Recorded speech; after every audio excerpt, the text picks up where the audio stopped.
வணக்கம் 10th chemistry new syllabus lesson number 1 atoms and molecules.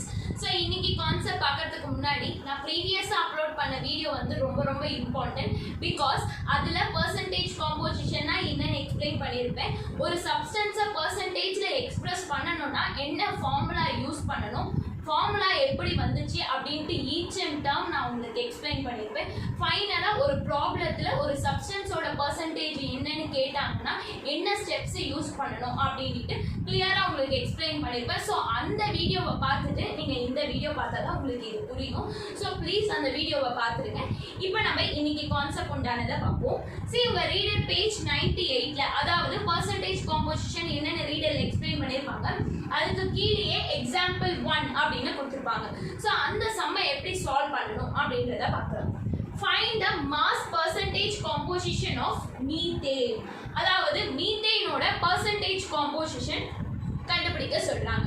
So மீத்தேனை express பண்ணா CH4, எப்படி water அதை express பண்ணா H2O அப்படின்றமோ இந்த மீத்தேனை எக்ஸ்பிரஸ் பண்ணும்போது CH4. ஸோ இதோட பர்சன்டேஜ் காம்போசிஷனை கண்டுபிடிக்க சொல்றாங்க. ஓகே, இப்போ என்ன நம்ம ஃபர்ஸ்ட் பண்ணணும், எதை கண்டுபிடிக்க சொல்றாங்களோ அதோட ஃபார்முலாவை நம்ம எழுதணும். ஸோ பர்சன்டேஜ் காம்போசிஷன் கண்டுபிடிக்க சொல்றாங்க. நான் பர்சன்டேஜ் காம்போசிஷன்ல ஃபார்முலா ஒரே ஒரு ஃபார்முலா தான் படிச்சிருக்கோம். என்ன அப்படின்னா mass percentage of an element is equal to mass of that element in the compound divided by molar mass of the compound into 100. இதுதான் ஃபார்முலா. ஓகேவா? ஸோ ஃபார்முலாவோட எக்ஸ்பிளனேஷன் நான் ப்ரீவியஸ் வீடியோவில் அப்லோட் பண்ணியிருப்பேன். அதை பாருங்க, உங்களுக்கு ஈஸியாக புரியும். ஓகே, இப்போ mass percentage of an element. Okay, இங்கே பார்த்தீங்கன்னா மீத்தேன் CH4 அப்படின்ட்டு கம்பைன் ஆகி காம்பவுண்டாக இருக்கு. எலமெண்ட் அண்ட் காம்பவுண்டுக்கு வித்தியாசம் கண்டுபிடிச்சிக்கோங்க. காம்பவுண்ட் அப்படின்றது ஒன்றுமே கிடையாது, different kind of atom combine ஆச்சுன்னா அதை காம்பவுண்ட் சொல்லுவோம். எலமெண்ட் அப்படின்றது சேம் கைண்ட் ஆஃப் ஆட்டம் ஒன்று சேர்ந்துருக்குன்னா அதை எலமெண்ட் அப்படின்னு சொல்லுவோம். ஸோ என் ஃபார்முலா பார்த்தீங்கன்னா எலமெண்ட். கொஸ்டினை பாருங்க, எனக்கு பர்சன்டேஜ் காம்போசிஷன் ஆஃப் மீத்தேன் ஒரு காம்பவுண்டுக்கு பர்சன்டேஜ் காம்போசிஷன் கண்டுபிடிக்க சொல்றாங்க. அப்ப இந்த மாதிரி இருக்கும்போது நம்ம என்ன பண்ணணும், அந்த காம்பவுண்ட்ல இருக்கக்கூடியதை நான் என்ன பண்ணிடுவேன், எலமெண்டா தனித்தனியா பிரிச்சிருவேன். அப்படி பார்க்கும்போது CH4ன்றது ஒரு காம்பவுண்ட், நான் அதை எலமெண்டா பிரிக்கும் போது கார்பன் ஒரு எலமெண்டா பிரிப்பேன், அடுத்து இருக்கக்கூடிய ஹைட்ரஜனை ஒரு எலமெண்டா பிரிப்பேன். ஸோ இப்போ நான் காம்பவுண்டை பிரிச்சாச்சு எலமெண்டா. இப்போ ஃபார்முலாவும் எலமெண்ட்ல இருக்கு, நான் கொஸ்டின்ல கொடுத்த காம்பவுண்டையே எலமெண்டா பிரிச்சுட்டு நம்ம ஈஸியா அப்ளை பண்ணலாம். ஓகே, அப்ளை பண்றதுக்கு முன்னாடி கீழே இருக்கக்கூடிய molar mass of the compound, கொஸ்டின்ல கொடுக்கக்கூடிய காம்பவுண்டோட மாஸை நம்ம கண்டுபிடிச்சு வச்சுக்கணும். Okay, C molar mass is equal to, molar மாஸ்னா என்னது, அது கிராம் அட்டாமிக் மாஸாவும் இருக்கலாம், கிராம் மாலிகுலர் மாஸாவும் இருக்கலாம். அது கொடுக்கப்படுற கொஸ்டினை பொறுத்து. இங்க பாருங்க, எனக்கு மாலிகுல் கொடுத்துருக்காங்க. அப்ப நான் என்ன கண்டுபிடிக்கணும், கிராம் மாலிகுலர் மாஸ் கண்டுபிடிக்கணும். ஸோ கிராம் மாலிகுலர் மாஸை எப்படி கண்டுபிடிப்போம், ஒரு மாலிகுலோட மாஸை நம்ம ரிலேட்டிவ் மாலிகுலர் மாஸ் RMM அப்படின்றத வச்சு கண்டுபிடிப்போம். அதோட ஃபார்முலா என்னது, number of first atom into mass of first atom plus number of second atom into mass of second atom plus அந்த மாலிகுல்ல எவ்வளோ ஆட்டம்ஸ் இருக்கோ அதை பொறுத்து நம்ம ஃபார்முலா எழுதிக்கிட்டே போவோம். ஓகேவா? இப்படி கண்டுபிடிச்சி ஒரு வேல்யூ வரும், அதுக்கு கடைசியில நான் கிராம்னு போட்டுட்டேன்னா அது கிராம் மாலிகுலர் மாஸ் ஆயிடும். அந்த கிராம் மாலிகுலர் மாஸ் தான் இங்க molar mass of the compound. புரிஞ்சுக்கோங்க. ஓகேவா? ஸோ ஒரே நேம் ரெண்டு வாட்டி டிஃப்ரெண்டா வர்றதுனால அது டிஃப்ரெண்ட் ஆயிடாது. Okay, so molar mass of the compound இருக்கிற இடத்துல ஒண்ணுமே கிடையாது. ஒரு மாலிகுலோட மாஸ் எப்படி கண்டுபிடிப்போனா அப்படி கண்டுபிடிச்சிட்ட பிறகு கடைசியில நான் கிராம போட்டேன்னா அதுதான் molar mass of the compound.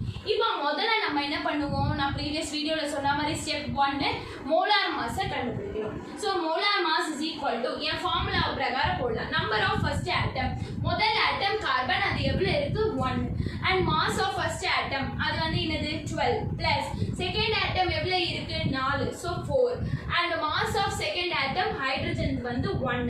So 1 into 12 are 12, 4 into 1 are 4, 12 plus 4 என்னதுன்னா 16. நான் ஃபைனலாக என்ன பண்ணணும், கிராம் அப்படின்ட்டு போடணும். ஸோ கிராம் போட்டாச்சு. ஓகே, ஸோ நான் ஃபார்முலால சப்ஸ்டியூட் பண்ற தேவையான பொருட்கள் எல்லாமே ரெடி பண்ணியாச்சு. இப்போ நம்ம ஃபார்முலால சப்ஸ்டியூட் பண்ணலாம். ஸோ நான் ஃபார்முலால எலமெண்ட் வைஸா சப்ஸ்டியூட் பண்ணணும். ஸோ முதல் எலமெண்டா இருக்கக்கூடிய கார்பன்ல சப்ஸ்டியூட் பண்ணி ஆன்சர் கண்டுபிடிச்சிடலாம். அப்ப மாஸ் பர்சன்டேஜ் ஆஃப் எலமெண்ட் என்னது mass of that element in the compound. So இங்க இருக்கக்கூடிய காம்பவுண்ட்ல இந்த எலிமெண்டோட மாஸ் என்னது, கார்பனோட மாஸ் என்னது 12 divided by மோலார் மாஸ்னா அதோட நான் கிராம் மாலிகுலர் மாஸ் மூலமா எக்ஸ்பிரஸ் பண்ண அது. ஸோ இந்த 16 இங்க போட்டுடுறோம் இன்டு ஃபார்முலால 100 இருக்கு. நிறைய பேர் இந்த 100 மிஸ் பண்ணுவீங்க. ஸோ 100 கம்பல்சரி போடணும் இன்டு 100. இப்போ நம்ம 2 டேபிள்ல கேன்சல் பண்ணலாமா? 2 டேபிள்ல 2 6 are 12, 2 8 are 16. 2 டேபிள்ல அப்ப 6/8 into 100 மறுபடியும் கேன்சல் ஆகுது. 2 டேபிள்ல 2 3s are 6, 2 4s are 8 into 100 மறுபடியும் கேன்சல் ஆகுதா? ஆகல. அப்ப 3/4 அப்படின்னு இருக்கு. இப்போ நம்ம டிவைட் பண்ணுவோம். into 100 இருக்கு, அதை ஞாபகம் வச்சுக்கோங்க. 4 வெளியே போட்டு 3 உள்ள போடுறேன். 3 ரொம்ப சின்னதுன்றதுனால 0 பாயிண்ட் வச்சிடுறேன். ஸோ 30 ஆயிடுது. 4 7s are 28, 2 வந்துடும். ஸோ மறுபடியும் 5s are 20, அப்போ கேன்சல் ஆயிடும். ஸோ டிவைட் பண்ணும்போது எனக்கு என்ன கிடைச்சிருக்குன்னா 0.75 அப்படின்னு கிடைச்சிருக்கு. அது கூட இன்டூ 100 அப்படின்றத மறக்காதுங்க. இன்டூ 100. இப்போ நம்ம மல்டிப்ளிகேஷன்ல 0 இருந்தது, டெசிமல் பாயிண்ட் நம்ம கிட்ட இருக்குன்னா அந்த பாயிண்ட்டை நம்ம ரைட் ஹேண்ட் சைடா மூவ் பண்ணிக்கலாம். அப்போ ஒரு 0க்கு இந்த பக்கம் இருக்கக்கூடிய பாயிண்ட்டை என்னோட ரைட் சைடா மூவ் பண்ணிக்கினேன். இன்னொரு 0 அடிச்சுட்டு இந்த பக்கம் இருக்கக்கூடிய பாயிண்ட்டை நான் இன்னொரு ஒரு ரைட் சைடு மூவ் பண்ணிடுறேன். அப்போ பாயிண்ட் 7க்கும் 5க்கும் தாண்டி வந்துடும். பாயிண்ட் ஒரு டிஜிட்டுக்கு மேலே வந்தால் நான் அதை எடுத்துக்க மாட்டேன், விட்டுருவேன். ஸோ 7 5 பாயிண்ட் போயிடுச்சு. கரெக்டா? மீதி 75. இதோட ஸ்டாப் பண்ணக்கூடாது. ஏன்னா நம்ம எவ்வளோ பர்சன்ட் இருக்குன்றத சொல்றோம்னா நம்ம கடைசியில பர்சன்டேஜ்ல தான் எக்ஸ்பிரஸ் பண்ணணும். இப்போ எப்படி கிராம் மாலிகுலர் மாஸ்ல இவ்வளோ கிராம் இருக்குன்ட்டு ஃபைனலா யூனிட் போடுறோமோ அந்த மாதிரி பர்சன்டேஜ் காம்போசிஷன்ல பர்சன்ட் அப்படின்ற ஒரு யூனிட்டை நீங்க அதை நினைச்சுக்கோங்க. பர்சன்ட் அப்படின்னு போடுறோம். அதாவது 75% கார்பன் இந்த காம்பவுண்ட்ல இருக்கு அப்படின்னு சொல்றோம். ஸோ வெறும் 75 போட்டா அது தப்பாயிடும். 75% இருக்குன்றத சொல்லணுன்றதுனால அது பர்சன்டேஜை மறந்துடாதீங்க. அது ஒரு யூனிட் மாதிரி ஞாபகம் வச்சுக்கோங்க. ஓகே, ஸோ ஒரு எலிமெண்ட்டும் முடிச்சாச்சு. அடுத்த எலிமெண்ட்டும் நம்ம கண்டுபிடிக்கணும். ஓகேவா? ஏன்னா அவங்க ஸ்பெசிஃபை பண்ணல கார்பன் ஹைட்ரஜன் அப்படின்னு ஸ்பெசிஃபை பண்ணல, மொத்தமா மீத்தேனிட்டாங்கன்றதுனால நான் உங்களை எலிமெண்டா பிரிச்சு இப்ப கண்டுபிடிக்கிறேன். ஸோ நெக்ஸ்ட் பாத்தீங்கன்னா mass percentage of next element என்ன இருக்கு? hydrogen. So element இருக்கிற இடத்துல hydrogen is equal to mass of that element in the compound. So அந்த compoundல இருந்து நான் பிரிச்ச elementோட mass எவ்வளோ அப்படின்றது அதோட அர்த்தம். ஓகே, so எவ்வளோ? ஹைட்ரஜனோட mass வந்து 1. ஆனா பாத்தீங்கன்னா காம்பவுண்ட்ல 4 ஹைட்ரஜன் இருக்கு. அப்ப ஒரு ஹைட்ரஜனுக்கு 1 1 1 1னா மொத்தம் 4. So 1 into 4. So 4 ஹைட்ரஜன், அந்த 4 ஹைட்ரஜனோட மாஸும் 1 1. அப்ப மொத்த ஹைட்ரஜன் ஆயிடும். ஓகேவா? சோ நான் இங்க போடுறது எலிமெண்ட். அப்ப 1 into 4. சோ அதனால மேல 4. நிறைய பேர் இங்க எழுதுறது 1. அவன் ஒரே ஒரு ஹைட்ரஜனோட மாஸ் கேட்கல. உங்களுக்கு கொடுக்கப்பட்ட காம்பவுண்ட்ல எவ்வளவு ஹைட்ரஜன் ஆட்டம்ஸ் இருக்கோ அது கூட மாஸ் என்ன அப்படின்றது தான் கேட்கறாங்க. ஸோ நான் என்ன பண்ணிடுவேன், இதோட மாஸ் வந்து 1, பட் அது 4 இருக்கு. அப்ப 4த்தையும் 1 1 1ன்னு ஆட் பண்ணும்போது 4 ஆயிடுது. So 4 divided by hydrogen. ஓகேவா? ஸோ 4 போட்டாச்சு. நான் டோட்டலாக கண்டுபிடிச்ச அந்த மோலார் மாஸ் என்னது 16 into 100 ஃபார்முலா பிரகாரம் எழுதியாச்சு. 4 டேபிளில் 4 1s are 4 4s are. So 1/4 into 100. See, நான் உங்களுக்கு ஆல்ரெடி சொல்லியிருப்பேன் 1/2னா 0.5, 1/4னா 0.25. இதெல்லாம் நீங்க ஞாபகம் வச்சுக்கணும், டிவைட் பண்ணக்கூடாது. இங்க பாருங்க 1/4 கிடைச்சிருக்கு. அப்ப கண்டிப்பா 0.25 into 100 போட்டுடுறோம். ஸோ 100னா என்னது, ஒரு 0 கட் பண்ணி ரைட் சைடு மூவ் பண்ணுவேன், இன்னொரு 0 கட் பண்ணி ரைட் சைடு மூவ் பண்ணுவேன். அப்போ பாயிண்ட் போயிடும். ஸோ 25. இதோட ஸ்டாப் பண்ணக்கூடாது, நான் பர்சன்ட்ல எக்ஸ்பிரஸ் பண்ணணும். ஸோ அதனால ஃபைனலா என்னோட யூனிட் மாதிரி பர்சன்ட் அப்படின்றத போட்டுடுறேன். அதாவது இந்த மீத்தேன் அப்படின்ற ஒரு காம்பவுண்ட்ல கார்பன் எலிமெண்ட் 75%ம் ஹைட்ரஜன் எலிமெண்ட் 25%ம் இருக்கு அப்படின்றத நம்ம சொல்றோம். ஓகேவா? ஸோ கிளியரா உங்களுக்கு? ஓகே, ஸோ நெக்ஸ்ட் சம் போலாம். ஸோ உங்கள் ரீடரில் பார்த்தீங்கன்னா பேஜ் 1 or 2ல 7.9 சால்வ்டு ப்ராப்ளம்ஸ் இருக்கும். ஸோ அதில் ஃபைனல் ப்ராப்ளமாக இது கொடுத்துருப்பாங்க. ஸோ ரோமன் லெட்டர் 6 அந்த ப்ராப்ளம் எப்படி சால்வ் பண்ணணும் அப்படின்றத பார்க்கலாம். So calculate percentage composition of sulphur in H2SO4. Okay, இங்க வந்து உனக்கு ஸ்பெசிஃபை பண்ணிட்டான் எதோட பர்சன்ட் கேக்குறாங்க அப்படின்னா எஸ்னா சல்ஃபர். ஓகேவா? சோ சல்ஃபரோட பர்சன்டேஜ் மட்டும் எவ்வளோ அப்படின்னு கேக்குறாங்க. இந்த H2SO4னா சல்ஃபியூரிக் ஆசிட். சோ அந்த ஆசிட்ல சல்ஃபர் மட்டும் எவ்வளவு பர்சன்ட் பிரசன்ட் ஆயிருக்கு அப்படின்றது தான் நம்மளோட கேள்வி. ஓகே, சோ இப்படி கேட்ட உடனே எதை கேக்குறாங்க? பர்சன்டேஜ் தான் கேக்குறாங்க. அதனால நம்ம formula எழுதிடுறோம். mass percentage of the element is equal to mass of the element in the compound divided by molar mass of the compound into 100. Okay, so இப்போ நம்ம mass percentage of the element கண்டுபிடிக்கிறதுக்கு முன்னாடி first ஸ்டெப்பா நான் என்ன சொல்லியிருக்கேன்? Molar மாஸை கண்டுபிடிச்சிடணும். கொஸ்டின்ல காம்பவுண்டோ ஆட்டமோ அது மொத்தமா எவ்வளோ அப்படின்றத கண்டுபிடிக்கணும். So molar mass is equal to question எடுத்துப்போம் H2SO4. இது ஒரு மாலிகுல். ஒரு மாலிகுலோட மாஸ் எப்படி கண்டுபிடிக்கணுமோ கண்டுபிடிச்சு நான் கிராமை எக்ஸ்பிரஸ் பண்ணணும். ஸோ என் ஃபார்முலாவை யூஸ் பண்ணிக்கிறேன். ஃபர்ஸ்ட் ஆட்டம் எவ்வளோ இருக்கு? 2 இருக்கு. அண்ட் ஃபர்ஸ்ட் ஆட்டமோட mass 1 plus second atom sulphur. SO ஒன்று கிடையாது, சல்ஃபர் தனி, அது ஆக்சிஜன் தனி.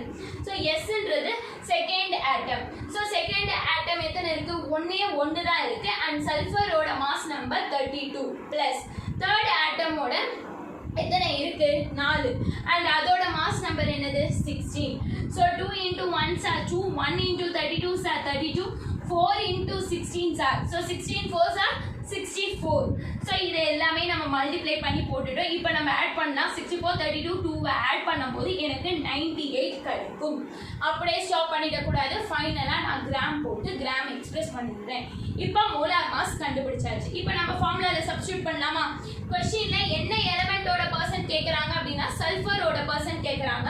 So mass percentage of sulphur, சல்ஃபரை தான் எஸ்ன்னு எழுதுறோம். Okay, so is equal to mass of that element in the compound. So இந்த காம்பவுண்ட்லயே நான் எதை கண்டுபிடிக்கிறேனோ அதோட மாஸ் என்ன அப்படின்னு நான் சல்ஃபருக்கு தான் கண்டுபிடிக்கணும். சல்ஃபரோட மாஸ் பார்த்தீங்கன்னா 32 டிவைடட் பை மோலார் மாஸ் நான் கண்டுபிடிச்சது 98 into 100. ஓகேவா? ஓகே, இப்போ நம்ம கேன்சல் பண்ணலாம். 2 டேபிள்ல 2 16s are divided by 2 49s are 98 into 100. So இதுக்கு மேலே என்னால் கேன்சல் பண்ண முடியாது. நம்ம என்ன பண்ணலாம் அப்படின்னு பார்த்தீங்கன்னா டிவைட் பண்ணிடுவோம். ஸோ 49 வெளியே போட்டுட்டு 16 உள்ள போடுறேன். 16 49 விட ரொம்ப சின்னது. ஸோ 0 பாயிண்ட் வச்சுட்டு 3s are பண்ணும்போது 147. ஸோ எனக்கு சப்ராக்ட் பண்ணும்போது 30, மறுபடியும் 0 ஆட் பண்ணி 2s are 98 போட்டு 32 கிடைக்கும். 0வை ஆட் பண்ணி 6 are போட்டு 294. அதை நான் சப்ராக்ட் பண்ணும்போது 260. ஃபைனலாக 49 into 5s are 245. என்னோட ரிமைண்டர் 15ஓட ஸ்டாப் பண்ணிடுறேன். பாயிண்ட்டுக்கு அப்புறம் ஒரு 2 நம்பருக்கு மேலே நான் போட வேணாம்னு சொல்லியிருப்பேன். நீங்கள் ஒரே ஒரு விஷயம் கவனிக்கிறோம், இங்கே ஆல்ரெடி ஒரு 100 இருக்கு. அதனால நம்ம வந்து 100 மல்டிப்ளிகேஷன்ல இருக்கும் போது பாயிண்ட்டுக்கு அப்புறம் ஒரு 4 டிஜிட்டை வச்சுக்கலாம். ஸோ நான் அதனால 100 மல்டிப்ளிகேஷன்ல இருக்குன்றதுனால பாயிண்ட்டுக்கு அப்புறம் 4 டிஜிட்டோட ஸ்டாப் பண்ணிடுறேன். ஸோ இதை நம்ம டிவைட் பண்ணோன்னு 0.3265 அப்படின்னு கிடைச்சிருக்கு. என்னோட 100யும் இன்டூ இருக்கு. ஸோ இந்த 100 0 போக வைக்கணும்னா இந்த பாயிண்ட்டை இப்படி மூவ் பண்ணிடலாம். இன்னொரு 0 போக வைக்கணும்னா இந்த பாயிண்ட்டை இப்படி ஒரு மூவ் பண்ணிடலாம். அப்போ 32.65 அப்படின்னு கிடைச்சிருக்கு. இதோட ஸ்டாப் பண்ணணுமா? பண்ணக்கூடாது. நான் ஃபைனலாக ஒரு யூனிட் எப்படி நான் ஞாபகம் வச்சுக்கணுமோ அந்த மாதிரி இதுக்கு ஃபைனலாக பர்சன்ட் அப்படின்னு போடணும். அதாவது 32.65% ஆஃப் சல்ஃபர் வந்து இன் H2SO4ல இருக்கு அப்படின்னு சொல்றோம். ஓகேவா? ஸோ புரிஞ்சிச்சா? ஸோ இதை நிறைய பேர் மிஸ்டேக் பண்ணுறது என்ன அப்படின்னா 100 ஃபார்முலாவில் எழுதுவாங்க, ஃபைனலாக மல்டிப்ளை பண்ணும்போது மிஸ்டேக் பண்ணிடுவாங்க. ஸோ அந்த ஒரு மிஸ்டேக் உங்ககிட்ட நடக்கும். அண்ட் நெக்ஸ்ட் என்னது அப்படின்னு பார்த்தீங்கன்னா இங்கே Hோட மாஸ் இங்கே என்ன சொல்கிறாங்க?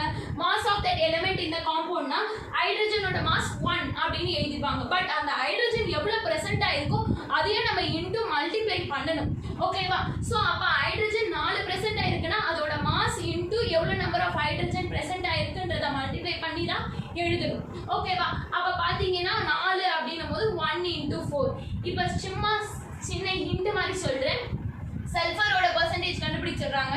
இங்கே எனக்கு சப்போஸ் எஸ் அண்ட் 3 இருந்தது அப்படின்னா நான் 32 மட்டும் போடக்கூடாது. 32 3 சல்ஃபர் ப்ரெசென்ட் ஆயிருக்கு. அப்போ 32 32 32 ஒரு காம்பவுண்ட்ல 3 சல்ஃபர் ப்ரெசென்ட் ஆயிருக்கு. இங்கே எலமெண்ட்னா சேம் டைப் ஆஃப் ஆட்டம். இது மொத்தத்தோட மாசம் நான் எழுதணும். அப்போ ஒன்று 32னா இன்னொன்று 32 இது மூணுத்தையும் ஆட் பண்ணணும். அப்போ 32 இன்டூ 3 மூணு நம்பரை ஆட் பண்ணாலும் சரி அதை இன்டூ 3 பண்ணாலும் சேம் தான் கிடைக்கும். அதனால நான் 32 இன்டூ 3 போடணும். ஓகேவா? ஸோ இது நிறைய பேர் மிஸ்டேக் பண்ணிக்கிங்க. So be careful in that. So இந்த ரெண்டு சம்மை இப்படி தான் சால்வ் பண்ணோம். ஸோ நெக்ஸ்ட் வீடியோவில் நெக்ஸ்ட் கான்செப்டோட